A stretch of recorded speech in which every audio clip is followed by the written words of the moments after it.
Severe thunderstorm warning for West Central Shelby County, Monroe County, Southern Morgan County, Southern Johnson County, Northwestern Brown County, Northeastern Knox County, Southeastern Owen County, North Central Martin County, Northwestern Lawrence County, Greene County, Northern Davies County, until 3:45 a.m. Eastern Standard Time.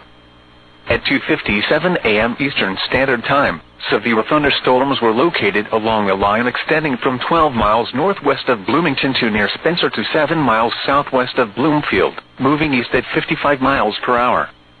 Expected hazards include 70 miles per hour wind gusts and quarter-size hail.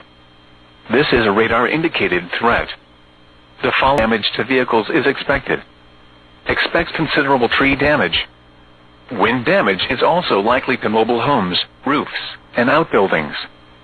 Severe thunderstorms will be near Bloomfield, Hilletsville, Steinsville, and Salisbury around 3:05 a.m. Eastern Standard Time.